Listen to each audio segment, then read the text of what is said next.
नमः शिवाय। पवित्र श्रावण मास।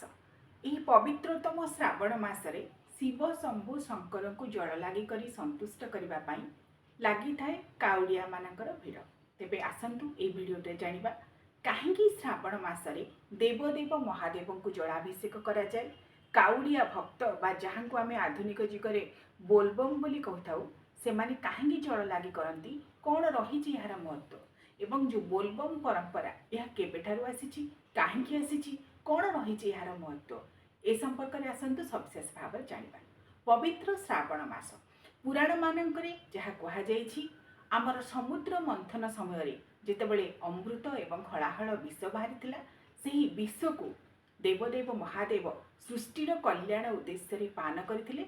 सेथिपाई तांकर कंठ नील पड़ जाइथिला। नीलग्रीव बा नीलकंठ नाम से नामित होइथिले एवं हलाहल जो कालकूट विषर प्रभाव में तांकर समग्र शरीर जेतेबेले कंपित हेबार लागिला सी मूर्छा जाइथिले। सेथिपाई कहा जाए पुराण मानकरे जे देवता माने देवदेव महादेव भोला शंकर संज्ञा बा चेता आनिबापाई तांको मस्तकरे जल ढाई एवं तांको मस्तकरे चंद्रदेव उपस्थित रही बसी तांको मस्तक पाखरे ता सहित विविध प्रकार शीतल द्रव्य महादेवंकर मस्तकरे ढाली तांकर चेता आनिबाकू प्रस्तुति आरंभ कर देइथिले एवं किछि समय परे किछि मुहूर्त परे देवादिदेव महादेवंकर संज्ञा फेरिथिला।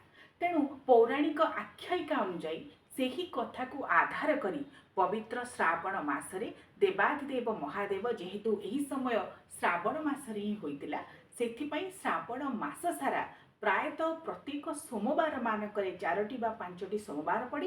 यही सोमवार मानकरे शिव शिव देवदेव महादेव शंकरंकर मस्तकरे जल लागी करा जाए, जलाभिषेक करा जाए, तांकर संतुष्टि निमित्त कृपा भिक्षा करिबा निमित्त तांको जल लागी करा जाए। एवं आहुरी मध्य आमे जदि देखिबा जहाँ आमर कहा जाइछि आप्त वाक्य जे अलंकार प्रिय विष्णु बारिधारा प्रिय शिव गणेश मोदकांक्षी एवं नमस्कार प्रिय भानु अर्थात गणेश भगवान होउचंती मोदक प्रिय। आपण जेतेबेले गणेशंकर पूजा करूछंती तांको सदा सर्वदा मोदक बा लड्डू प्रदान करंतु शुद्ध गुआ घिओरे प्रस्तुत।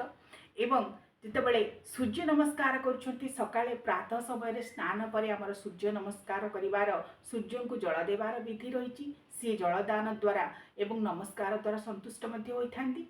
एवं आमर श्री विष्णु नारायण अलंकार प्रिय से आमर स्वयं श्री विष्णु स्वरूपी महाप्रभु श्री जगन्नाथ को विविध प्रकार वस्त्र पुष्प अलंकार द्वारा सुसज्जित करा जाए। अलंकार प्रिय विष्णु सेहीपरि देवादिदेव महादेव आशुतोष कोपे वर नहले तपे वर तांकु जलधारा लागे करा जाए। बारिधारा प्रिय शिव बोली से कहा जाए एवं जल लागी कहीं करा जाए। ये गोटे पौराणिक आख्यायिका अनुଯାयी तांकु कालकूट विषर प्रभाव रक्षा करने निमित्त तांकर संज्ञा फेराई आनिबा निमित्त देवता माने तांको मस्तकरे जल ढाली सही स्मृतिर आधार में तांकु जल लागी करा जाउछि श्रावण मासरे। एवं वर्ष सारा मध्य आपण माने देखिबे महादेव शिव शंभु शंकरंकर मस्तकरे बा शिवलिंगरे जल लागी करा जाए। धीरे धीरे से जल तांकर मस्तकरे पतन हुए। तेबे श्रावण मासरे पवित्र पावन श्रावण मास बारिधारा प्रिय शिव जेहेतु ये बारिधारार मास कारण आषाढ़ एवं श्रावण ये दुईटी होउछि वर्षा ऋतुर मास। आषाढ़ मासरे आद्य बारिपात पृथ्वी को सिक्त करिथाए। श्रावण मासरे घन बारिधारा अविरत भाव में वर्षा होइथाए। सेथिपाई प्रकृतिर नियामक शिव शंभु शंकर होउछन्ति स्वयं प्रकृति पुरुष। तेणु प्रकृति को संतुलित करने निमित्त जेहेतु सी निजे होउछन्ति पुरुष श्रेष्ठ सदाशिव प्रकृति होउछन्ति माँ पार्वती अन्नपूर्णा स्वरूपा। तेणु से प्रकृति जो वर्षा पड़े धरणी वक्षरे से बारिधारा प्रिय शिव अर्थात तांकर मस्तकरे बारी बा जल ढालिबा द्वारा से संतुष्ट होई भक्तर समस्त मनोकामना को पूरण करथांती।